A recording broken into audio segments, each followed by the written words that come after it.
In the absence of knowledge, the mind is an amazing tilt-a-whirl of worst-case scenarios.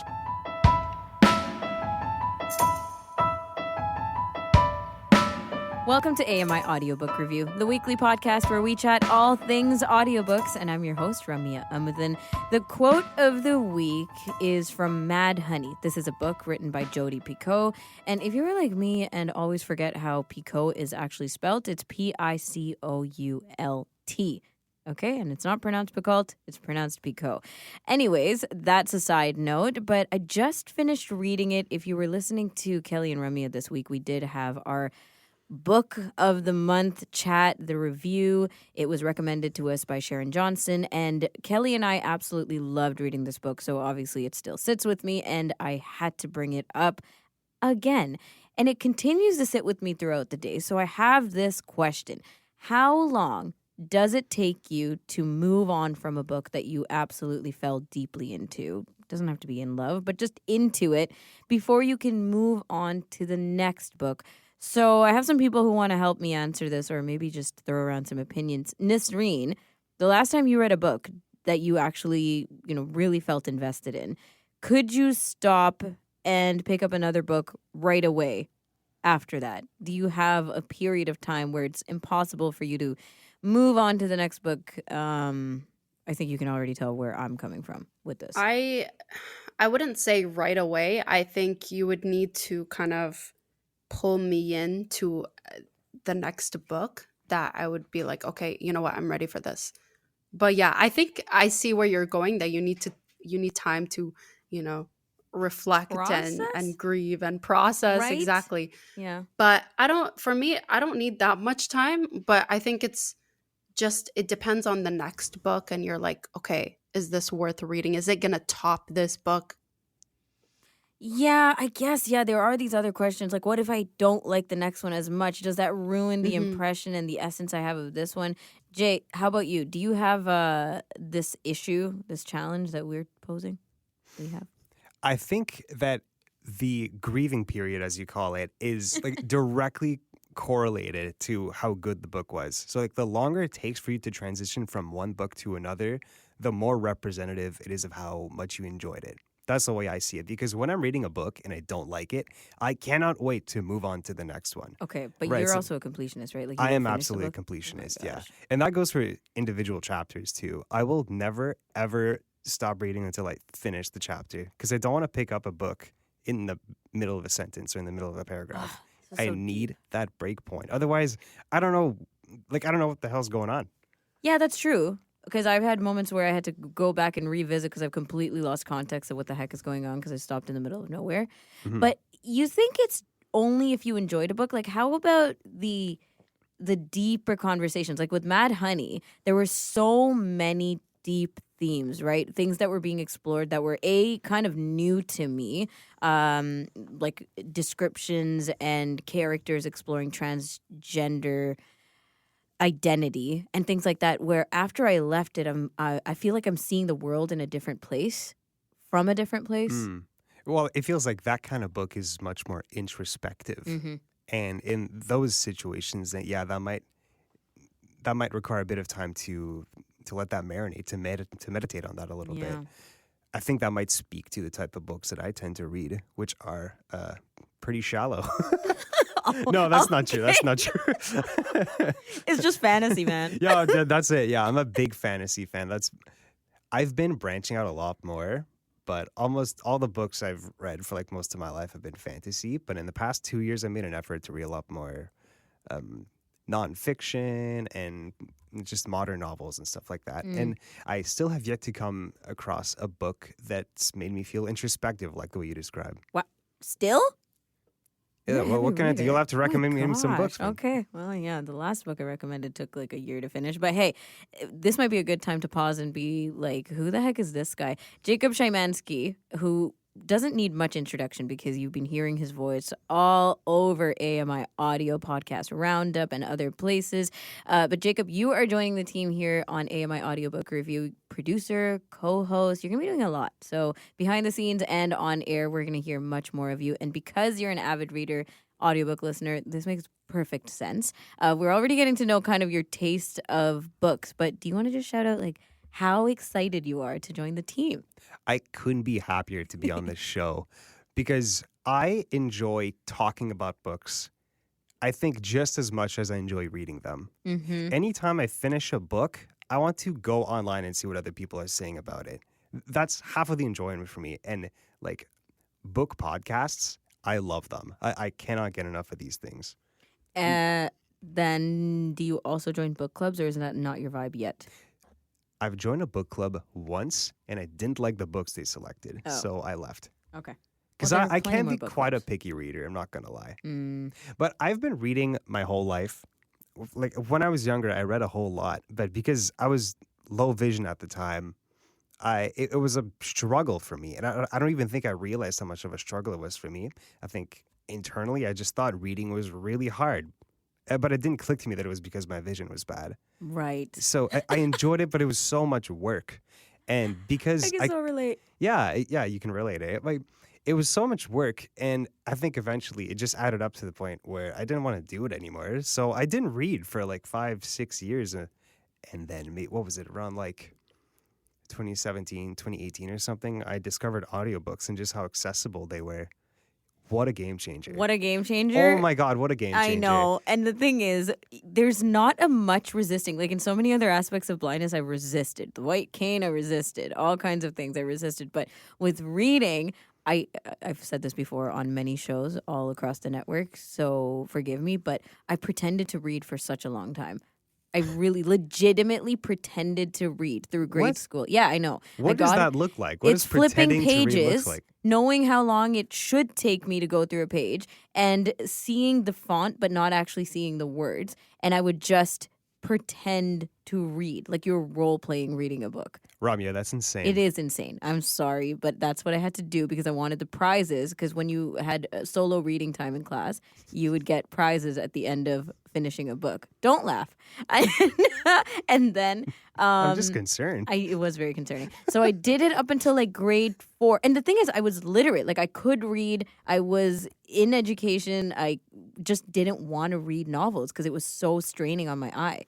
And or like on my vision. So yeah, I pretended to read, and then I think it was Goosebumps were the first novels that I actually read.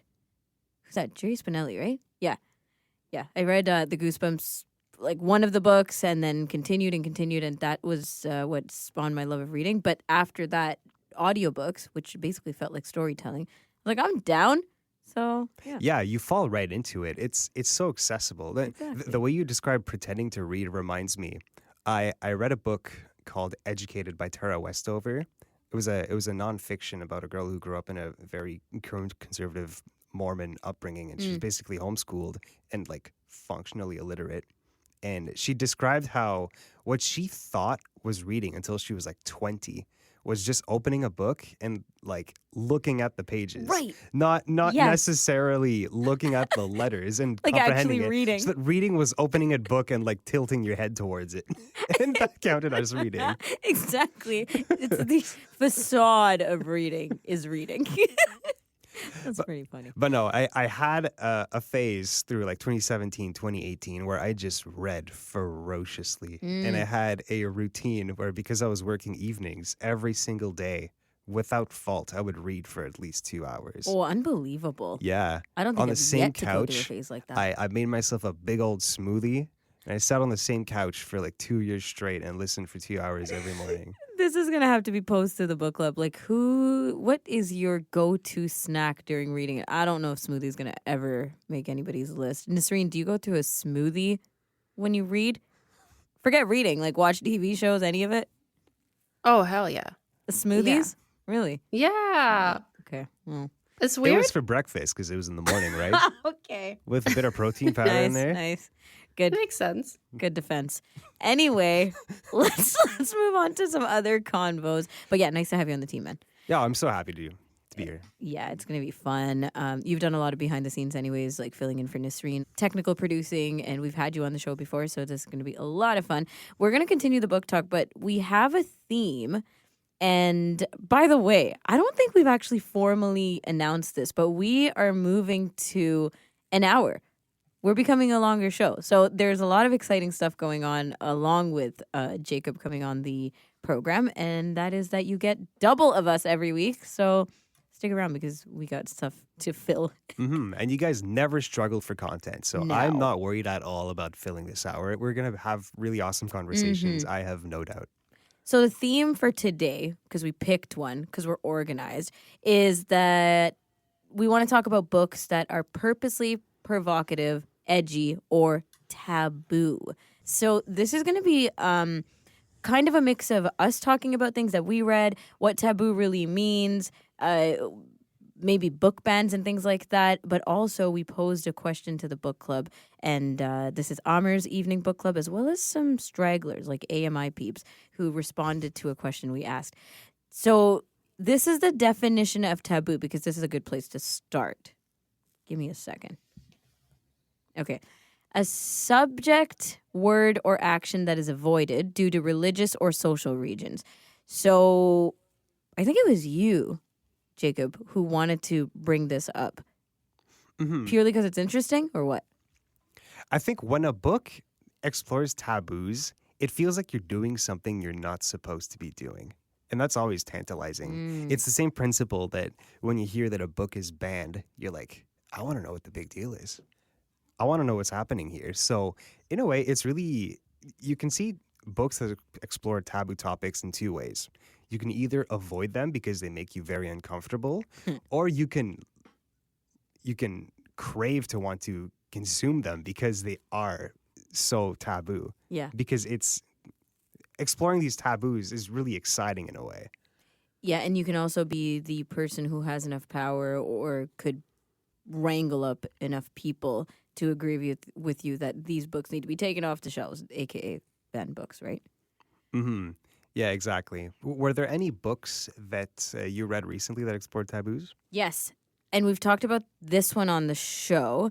It's called I'm Glad My Mom Died. It's by Jeanette McCurdy, who plays Sam in iCarly. I think the other show she was on is what? Cat and Sam? Sam and Cat? Sam and Cat. Sam and Cat. This one was interesting, okay? This is a memoir of Jeanette's life. She started off as a child actress, so obviously a lot to explore there. But there's a portrayal of her relationship with her overbearing mother. And just to say, that is an understatement. And this is what we kind of go throughout the book. And you learn about her upbringing as a person of the Amish community. You figure out about her realization of an eating disorder. And then there's all these examples of things that she went through that were normal to her, but very, very taboo, okay? Like just objectively. For example, she would be bathed by her mother even at 16 and 17 years old. Oh, God. Yeah. Like that was just normal. Like she was living on her own, but had to call her mom over to shower her. Not being allowed to move out at all, period, let alone be out with guys or date or any of these other things. Sex before marriage was an absolute no. And then, like I said, her eating habits were very...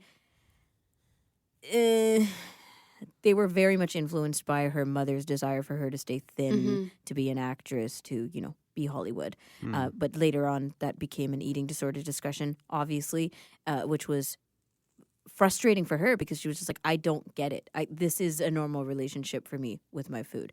So, Niz, you read this book, yeah? Along with us? I read. Yeah, I read it, and it was one of those books that you just want to keep going. Like it's mind-boggling because I knew this person since I was a child because I've watched her TV shows on Sam and Cat, and I watched on iCarly, and you never know what is behind the scenes with these things. And especially at a young age, she describes her life at a young age, her mother being so controlling. She was just very badly influenced by her mother, and I feel like there was a lot of bulliness, a lot of abuse there. For sure. In so many different ways, not just from her mother, but some producers. There was so much happening, and I felt so uncomfortable at the same time. You know what I mean? There was a lot of truth to this, and I loved how she presented it. It must have been shocking for her to be like extracted from that world when she actually started Yeah. working in the entertainment industry and telling people about her upbringing. Like, I wonder if maybe she spoke about this in the book because I didn't read it myself, but did she ever mention to people that she was being bathed by her mother at 16? No. And how do people react No. to that? No, like That's so much of it. shocking. But that's the thing, right? It's almost like you have an intrinsic idea of what is taboo. Like, this is not normal out there in the real world. However, it is normal in our family, in our community, in my relationship with my mother. But you kind of tiptoe that line of, I'm not going to just tell people I get bathed by my mom. This is how she grew up, and this Yeah. is how she was taught. So obviously to her, this is normal. And you mentioned the word intrinsic, and that couldn't be more accurate. It's intrinsic, but it's also very culturally relative, right? Because what is taboo here in North America isn't necessarily taboo in Asia or in India or name any culture, really. Like, there was a book called The God of Small Things by Arundhati Roy, and that book is very much criticizes the caste system in India Right. and that part of the world. It's not the main theme, but it's definitely the aspect of that book that caused a lot of controversy. And it was a #1 bestseller. It was in the top of a bunch of lists when it came out in the late 90s. And it was really popular around the world. But in India, it caused an absolute uproar because Of it was course. really shaking up the fabric of conservative society over there. And because it was criticizing the caste system, it was incredibly taboo over there, but like really nothing too disturbing or nothing too controversial over here. That's really interesting. The thing is, the caste system is one of like the oldest social hierarchies ever, right? Like ever to be constructed. So the way that sometimes when I talk about the caste system, I want to say casually, but knowingly, because I was not raised, but I was born into a Hindu family, so very aware of what it exactly is. Sometimes you talk to people about it, and people are just like in disbelief of the core of what the caste system is. But, like we said with the other book, once you're in it, you're like, oh, that's as normal. And even with Yeah. family dynamics, like the way that things are run in your household, right? Like we're talking about bigger picture taboo culturally, Yes. but also some things like, in my family, this is normal. And then you leave the family and, you hear about this all the time, like, oh, we regress when we get back into our families if we don't live with them anymore. And that's because when you leave and see the world around you, you're like, oh, okay, scratch my head. This is not how everybody runs things. Well, that's the thing. When you're staying with your family is really a tiny part of the world. Exactly. And if you don't go out there to seek the greater world, like you just don't have perspective on other cultures. So whatever your family puts onto you, imposes onto you, like that's what you're going to believe deeply. Yeah. And I'm sure when people who are like deeply ingrained in the caste system find out that people in the West, like here in North America, find it absolutely jarring, it must be earth-shattering. Yes. Yeah. And there are more books, like tons of books, familiar books that people hear about, we know about, that were part of banned book lists forever and probably still are part of banned book lists like in different parts of the world. To Kill a Mockingbird is a big one by Harper Lee. I don't know, now in 2023, hearing a book like To Kill a Mockingbird being banned is very, just makes me raise my eyebrows. But obviously, for the time when it was released and for the kinds of things that it was discussing, especially with interracial relationships or dynamics, makes perfect sense. I always question the motivations behind book bans and if the cited reasons are genuine, because they'll often point out like, oh, it's a harsh language or Violence. it's violence or graphic depictions of sex. Yep. But I think deep down, it's people being made very uncomfortable by taboos. And in this case, in To Killing Mockingbird, it's because it's portraying racial injustice, which nowadays with CRT being up front and center in the cultural zeitgeist right now, CRT being critical race theory being taught in the United States and the controversy around that. Like people who are really against CRT being taught in schools are going to be made very uncomfortable by To Kill a Mockingbird because it's putting that systematic racial injustice up front and center. That's like the whole point of the book. I have a question. Yeah. What do you guys think of, I don't know if you guys ever read Flowers in the Attic? Nope. No. It's a very, very old book. I'm talking about like 1980s, 1979, I believe it was published. But I ran into it a few years ago, and I just remember everybody telling me about the story. And then when I read it, I was like, it was one of those books that made my skin crawl. But, you know, it was so intriguing at the same time. It was about a mother and her husband was killed in an accident, and the mother has 4 kids. And basically, it turns out that the mother hid her children from her grandfather because her husband was her father's younger half brother. Oh. Okay, so Wait. there was incest going on. Okay. So her was waiting husband for the was shoe pretty to much her drop. uncle. Oh, God. Yeah. Wait a second, there's more. So Taboo. Yes. she's like, let me go back and talk to my father. Why? Because she discovered that he has heart disease and she wants to be part of the will, reinstated in the will. So she wants to go back to her father's life, and she was going to confront him, but she didn't, and she hid her children in an attic for quote unquote a few days, but it turned out to be more. And her grandmother was the one feeding the kids. Her mother had to go, and what ends up happening is that two of her kids were preteens, and then the other twins were 5-year-olds, I believe, when they first got hidden. And a year later, they're still in the attic. They needed to Oh my escape, God, I forgot but it was it an attic turns the whole out, time. yeah. Yo. So, guys, a year later, the teens went into puberty, and they started to have Oh, no. sexual, romantic feelings Oh for my each God. other. This is so uncomfortable. And the This is very story, uncomfortable. This is I'm taboo. telling you, Yeah. it's so uncomfortable, but I kept reading I was gonna and say, reading, and I was You like, finished this, didn't you? Niz, I as you were finished this. describing that book, we all felt it. Yep. That Yeah. deep discomfort Yes. of Taboo. Yes. And But there was so hey! much.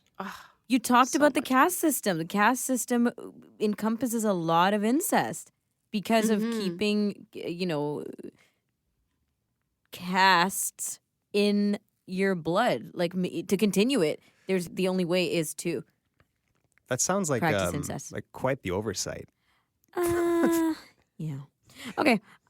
We are literally running out of time. We're gonna have to do a part 2 on this discussion because we have so many things that we want to continue. still have so talking much I about. wanna Yeah, say. no, trust me, we're gonna talk about this throughout the month probably. But here's the book club question, and I want to plug at least one person's response. So we asked people at Amir's Evening Book Club, what was the last book that you listened to that explored a taboo topic, and how did it make you feel? Very simple question. And Ryan Huey, who's the Chatty Bookshelf contributor on KNR, I promise you, I'm not favoriting. Anyways, he said online dating is not a taboo any longer, but it's nice to see how accepting and normal this is becoming. The book that he's referring to is by Josh Riddell, and we had him on the Chatty Bookshelf last spring. Please report your bug here. This made me think of how normal this is now, and just a few years ago, people were embarrassed to say that they found their partners online, almost as if their relationship was doomed because of it. It's come a long way, and I like that people are becoming more accepting. Wow. Connecting the last 2 topics that we were talking about, I was shocked to learn that there are dating websites and apps that let you specify a caste that you're looking for. Stop it. How did you bring that full circle? What can I say? It's going to be a good show from now on. I'm on his from now on. Excuse me. It's always been a good show. Jacob is going to make it better, obviously. All right.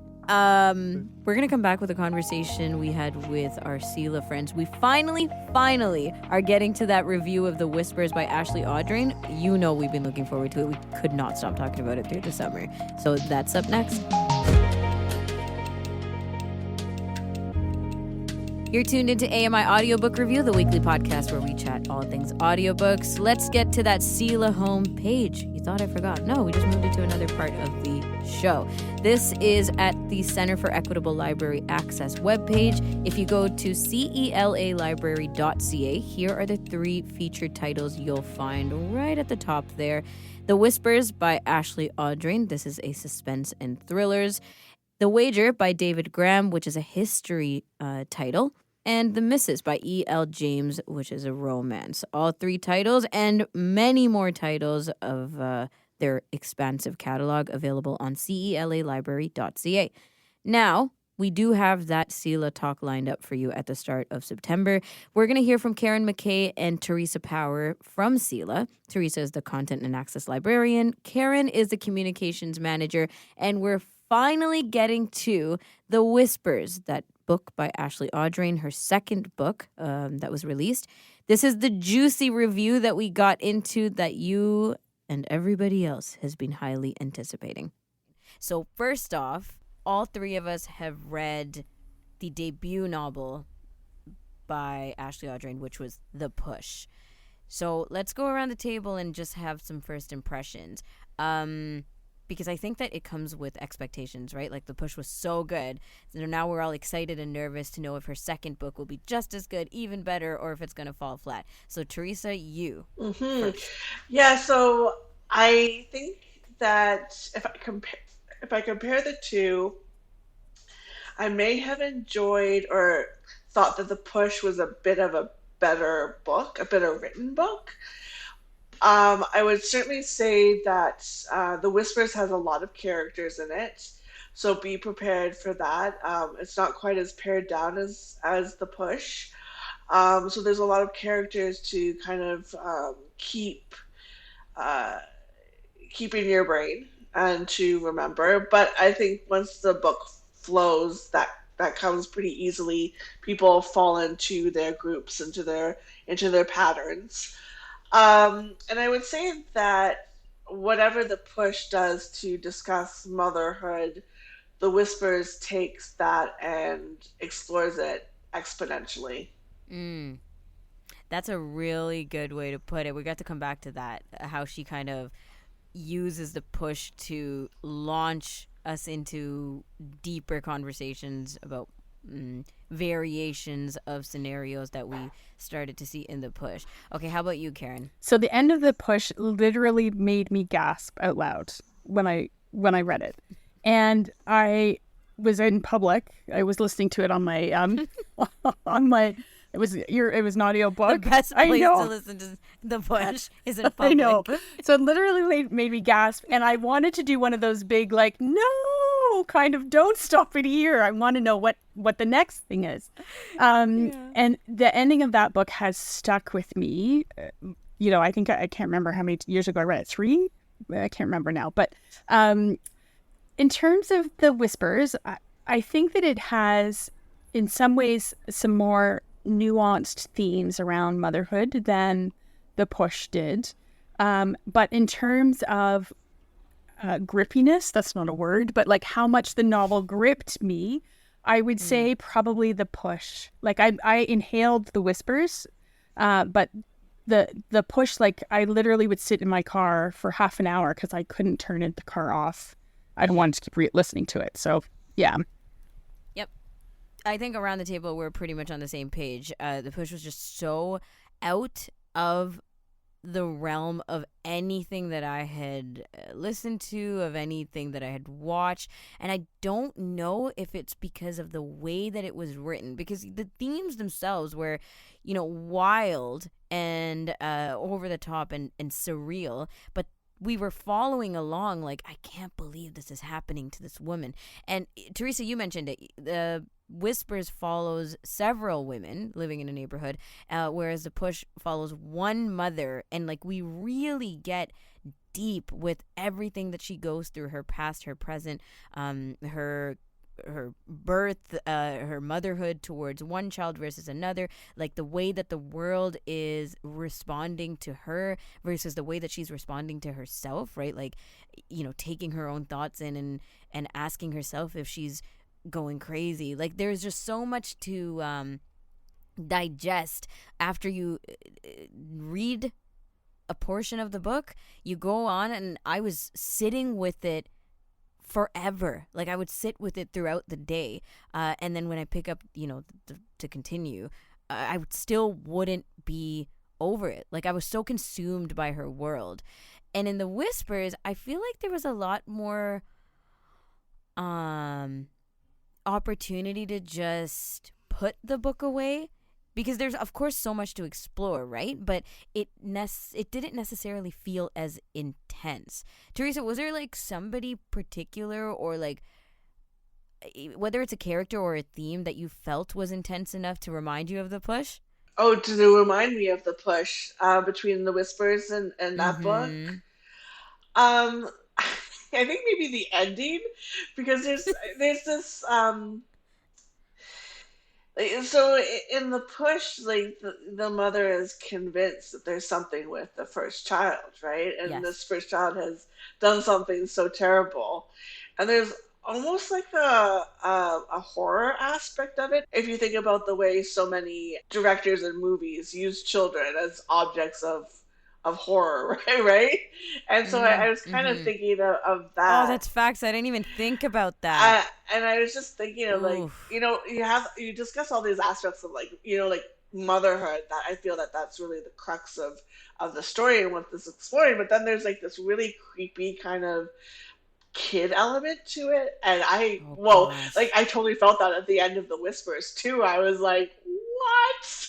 I mean, I don't want to ruin it for people by any means, but like, and I know we're discussing the book as well, so we are kind of bringing we're talking about points that maybe people haven't. I think we should just for safety say spoiler alerts. Like, don't listen to this unless you've read. Yeah, for sure. But like the ending of the Whispers to me was just like, there was almost like a Chucky moment, or I don't know, Children of the Corn kind of moment to it, where I was like, what? Oh my god, this like suddenly turned into a horror book or something. I don't know. Did you feel that the plot twists were so worthwhile? Like the buildup of all the different things that were going on with the infidelity, with the kid, with the cause of the accident, quote. Karen? I think that The Whispers was a more ambitious book for her. Like, just to go back to the push for just a second, I think that Blythe, the main character in that book, was a much more sympathetic character, and that's why we were so involved and it felt so intense in reading her stories and her thoughts. With having more characters, and I think in The Whispers, I think it's a braver book in that her characters are not perfect. They're infallible. They're in some cases unlikable, and yet, and I think that's harder to keep your audience sort of on the edge of their seat when you've got lots of characters going on and lots of, imperfect ones that aren't necessarily sympathetic. So, in terms of the Whispers, the themes, I do think that there was a bit more to explore, because we have these 4 different characters who have 4 very different perspectives on and experiences with motherhood and what it means to be a mother, what it means to be a woman who is or is not, or who wants to be a mother. So there's lots of things to delve into that weren't really as completed in the push. They weren't explored in the same way as I think that they are in The Whispers. And so I really appreciate The Whispers for that. But I do think it was a braver book, a more ambitious book to try and pack all of that into these 4 characters' lives, for sure. Yeah, definitely. And I mean, I feel like I've mentioned this on the show, where it feels like a trend where we're hearing multi-perspectives through books nowadays.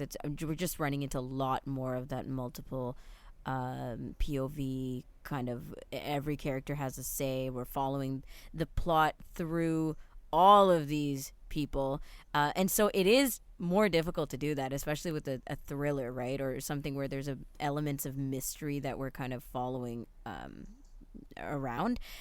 and trying to figure out. But what I really loved, and this is off of something you said, Karen, what I really love about Ashley Audrain's writing is that depth that she takes you into humanity, into being a flawed person. And like, there's so many beautiful ways that she does this, brilliant ways actually, where she starts off and you're totally thinking, yeah, this person is obviously, you know, the popular one, the pretty one, the perfect one, whatever. And you know that we're going to get to why they're not perfect, why they're not all that and ideal. But the way she brings it up, it's just done purely through, you know, thoughts, words, like first person accounts of this person and their own vulnerabilities. And then she can flip back and forth, right? So when we're seeing it, that person through the perspective of somebody else, she still maintains that, you know, outlook that these others have on this perfection, this perfection of a person. And then she also adds in this third perspective where, but through the eyes of this person, there's also this other very specific tie, you know. And like it's just like exploring all kinds of personality, and the internal and the external can feel very, very powerful in the way that she writes it and then brings it all together. Theresa, did you have any comments on that? Yeah, I would agree, and I think that one other aspect of why her writing is so good is that she really does it without judgment. I felt like if there was any judgment, it was definitely coming from me as the reader, and not necessarily me as a reader and reading what the judgment of the writer was, you know, by any means. So she was really she was really great in that aspect. But I would also say that, you know, we're looking at different aspects of motherhood for sure, different people, but then also in a way a dismantling of, you know, the suburban mom. I think all these people are generally comfortable, up to well-to-do individuals as well. So we have to be careful of that too. And you know, Audrain is ambitious in these four women and these four aspects of motherhood, but they certainly aren't encapsulating everything. Yeah, and nor could you in a book by any means. But I mean, just to be cognizant of, you know, this neighborhood and these people and where they are kind of in the social ladder is, you know, generally fairly well off. I think it's supposed to be set in Toronto or an aspect of Toronto. Yeah. What I found really interesting reading it as a mom is that, with the exception of Mara, I could identify with all three of those characters and what they were feeling at one point or another in their lives or in my life, which I think is a real skill for her to be able to make all those characters relatable at some way, even when they are flawed and they're not perfect. And one of the reviews I read, I think it was New York Times, said that what connects all four of these women is rage, and is rage part of motherhood, is part of the things that we don't talk about, and that's why it hits so deep in some ways. But you know, as a mom, like, I think about motherhood and I talk about parenting with my friends and all that sort of thing. My kids are grown, they're all in their 20s now. But even still, it's, you know, what role does motherhood have in our lives? What if we aren't good at it, which is something we all worry about? What if we don't care that we aren't good at it? Like, that's a different aspect that's really played into Whitney's character. Like, I don't think she cared that she wasn't good at it. It was more a facade thing for her than a deep and emotional connection. And some of those questions, like, what do we owe our children? What do we get to keep for ourselves? Like, those parts of motherhood, I think they're really important to explore. But what I think, it was in the New York Times, what came up in the review is that, unfortunately, this book, and probably The Push as well, has been kind of slotted into that suburban mom fiction. Whereas it's the kind of book, I think, you know, that whether you're a mother or not, it's a valuable book to read. It's a great book, but it's also a valuable book to read. And whether you're female or male or a mom or a dad or whatever your ID is in there, I think it's an important book to to read from that perspective too, at least in terms of the rage component of motherhood, and what that means for us as a society. Like, we hold women so responsible, and you could see that even in the relationship with the young characters, like with Xavier and Chloe. They were holding Chloe responsible for helping Xavier move through the world. She was just his friend. Exactly. But yeah, so I think that it's a really nuanced, really layered book, and I would definitely recommend it. I don't even think that you need to be like, I'm not a parent, and these books captivate me because Mhm. I They hit think hard. I think that Yes. at one point in your life you're going to be one of these characters, whether you decide to have children or you ache to have children or you can't have children or you decide not to have children. Like, the thinking about like motherhood and parenthood is probably something that touches everybody at some point, right? Like, every Yeah, woman, I think motherhood defines us regardless of what path we choose Yeah, or can't exactly, choose for exactly. that. Yeah. As Yeah. women, there's already this relatability, Yes. this For sure. understanding. Yeah, Yeah. absolutely. So it's And even the judgments on one another, right? Like yeah. the interest. Oh man, I was so intrigued by Chloe and Blair because, by the end of it, Blair had to deal with the shock and recognition that although she provided everything, or so she felt, right? Like, she put herself last and put Chloe first, and it was just so natural for her to think of that as the only way to do motherhood, and that her kid was going to gain everything perfect and positive because of the type of mother she was, no matter what else was part of the equation. And then when Chloe tells her these things at school and some of the stuff that she's been saying and doing, and Blair had to go like, oh my God, my kid? Yeah. Right?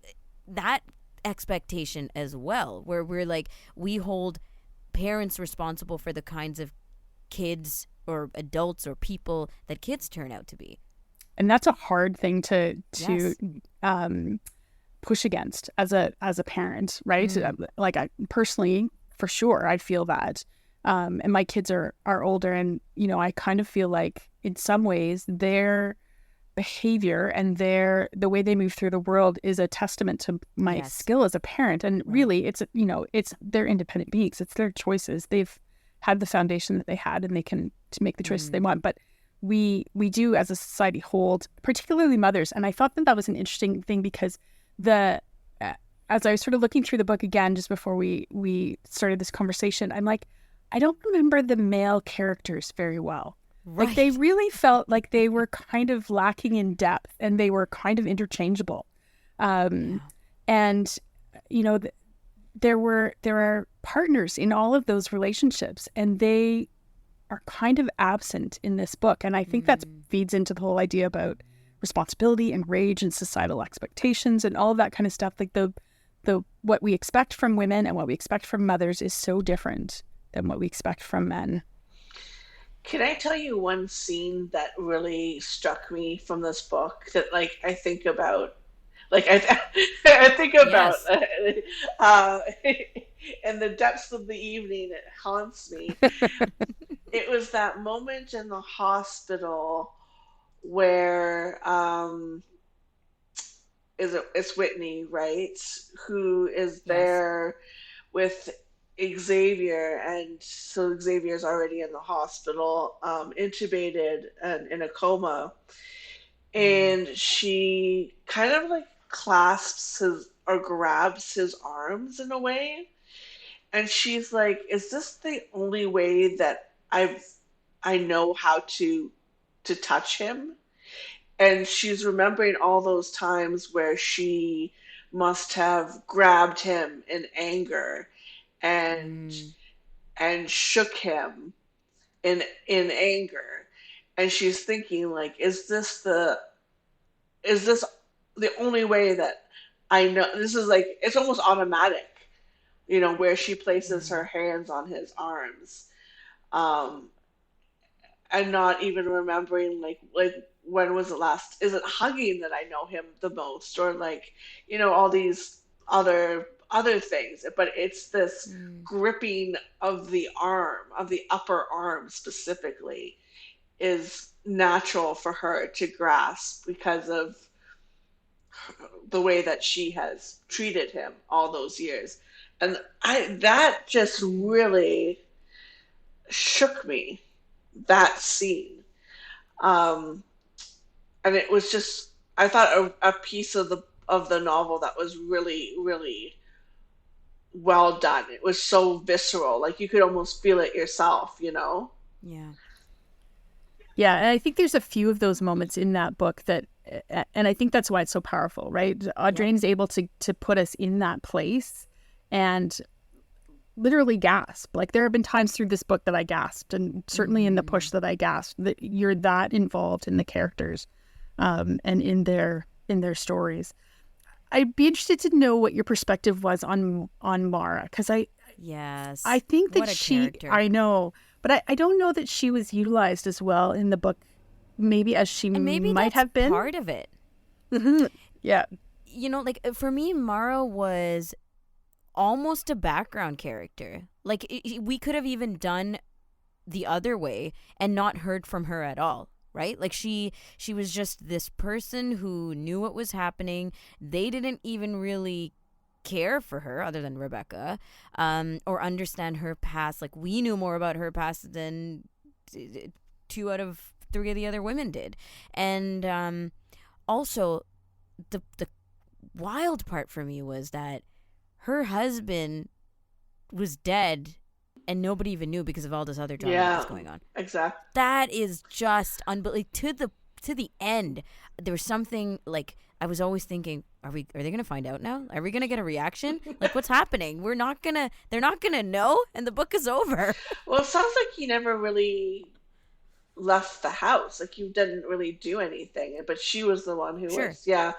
I wonder, like, if having a character like Mara, who is of a completely different generation, is a way to kind of tie her time with the more modern mom, I suppose, and to say that, like, whether you're mothering in 2023 or you had a child many years ago, that the challenges are kind of universal, right? It doesn't really matter. I think that's an interesting point because there's so much attention on parenting now that certainly there wasn't for my parents' generation. Like when they were parenting me, there weren't the parenting books and there weren't the parenting magazines and all of that kind of stuff. And I don't know that there was the same sort of push to be perfect. And yet we get to see that with Mara, right? Like we get to see her attempts to really smooth the world for her son. And it's interesting, just going back to the idea about rage, we don't get to really, at least I didn't pick up on the depth of rage until her husband died, right? It didn't come out in the same way as the rage for some of the other women did. Yeah. There was some... Sorry, go ahead. Yeah, because I was just going to say, because she waited and she didn't go with the body and just sort of continued.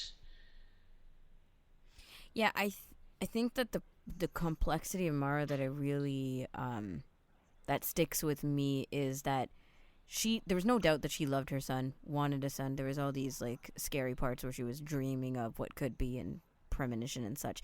But that moment when she knew that there was more to it than just him being, reluctant to fly, right? Or reluctant to go out, because she spent her whole life just saying, hey, you're my baby. You and I have this special connection. We have the communication. Don't even worry about what's out there, what's going on. So they built this bubble, right? As a parent, a mother and son.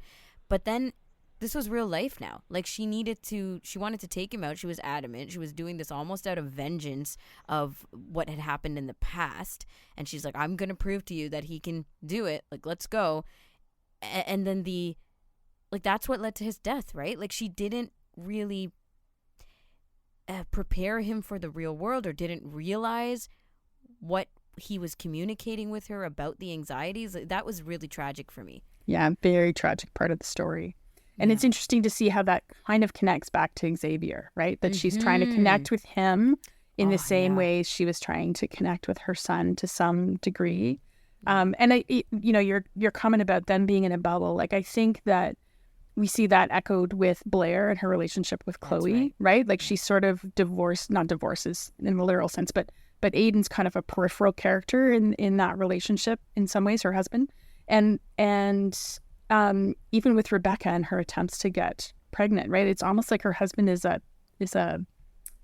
third wheel a little bit in that relationship. Holds her back, I think, like, yes, because he was the one who was just like, I don't want to continue anymore, and we learn later in the book exactly why? that is, right? But she really wants to be a mother. So I want to know who had the ending predicted, because I did not. In terms of like who was cheating with who, I knew there was going to be a plot twist. Like it couldn't have been just the original predictors, right? Yeah. Because the way that I knew is because she never mentioned names, like in the text messages and the actual proof and evidence that was going on, like right, in that we never saw a name. So I was like, no, this is still a mystery, isn't it? But anything else? No, I had no idea. I felt that Xavier saw something. And yeah, so? And I was thinking back to like another book where a kid also saw something, but anyway, or maybe it's even like Game of Thrones. I don't know. Oh God, yeah, what a parallel. Yeah, in a way, I'm just like, kid sees something bad happens, falling out of windows. Kid falls, you know what I mean? But like without fewer dragons and all that kind of stuff, for sure. Yeah. But yeah, like I was like, okay, so Xavier must, when it slowly becomes, I don't know, maybe more obvious in the plot that there is some infidelity happening between the neighbors, that he saw something, and yeah, and that's what happened. Blair's husband Aiden, he's not innocent, right? For some reason, that part is still a question mark to me. Yeah, I was going to bring that up too. Like, how did she get the key? How did Whitney get the key? Is my question. So because the girl, the neighbor, not neighbor. Oh, that one, right? The party girl, yes, dropped it off, which means he was seeing her, right? Like that was that whole. But was he also seeing Whitney? Like, we don't. No. Was he? I don't know. The whole time I was really trying to analyze him. I was like, I don't know. Like, are you sweaty? Are you palm sweaty, man? What's going on? What's happening? Because I really felt like Audrain was telling us that it's not him and Whitney, but I was just trying to find out if he's innocent anyway or not, because he was doing a great job. Yeah, he played it way too cool. Oh, there was something going on Blair, there for right? sure. Yes. Okay, good. Yes, something for sure. Something for sure. So the ending. So here's my thing about the ending. Okay, go. Is that I kept wondering if there was literally a connection to the push in the book, like at the ending. Interesting. Yeah. Okay. So I wondered whether or not Whitney totally lost it on him, and he, backed up into the window or something, and like I wondered if that was how it all went. I had not predicted that he fell. Yeah. Mm-hmm. Yeah. Did you guys get caught up in the coffee cup? Like when we knew that there was a coffee cup situation going on in that room, I was like, "What?" Oh, yeah, and that coffee. It didn't come up again. Like it wasn't. It was one of those red herrings kind of thing. Yeah. Yeah, it's just that she took her coffee up there and left it. that was all. Oh, okay. Huh. Oh, yeah. I was like, the coffee cup stuff. What's the coffee cup stuff? Exactly, that's what I mean. But I don't know. I paid too much attention. I was making this into a real mystery, like a real. Well, there kind of is a mystery about the ending, and can I say it on the podcast? Yeah. That she's pregnant, and who's the father? Yeah. Yeah. This is what I love about Audrain, but I also hate because I want to know what happens next. Yeah. Like, never. I don't mind some of the cliffhanging, like, is Whitney gonna confess, right? Like, she made it out like she's going to, but really, like, is she? Yeah, she's not. Pattern wise, okay. I wonder if part of this is because maybe Audrain, like herself as a writer, or maybe her publishers are trying to ensure that she's sort of within a particular genre. You know what I mean? But I would I would really push this more towards being like on the literary side than more Featuring quality chick flick, writing, Yeah. like a Louise Penny or something like that, but not not like a romance or anything like that as we may think it. All right. That's it for this week. Thanks for tuning into this podcast, AMI Audiobook Review. And next episode, we have a discussion lined up for you. It's about the book called Letters with Smokey. We are talking to the authors, Rod Makako and Dan Goodley. Super fun conversation there. I'm your host, Ramya Amadin, with co-host Jacob Szymanski and technical producer Nasreen Abdelmajid. Until next time, happy audiobook listening.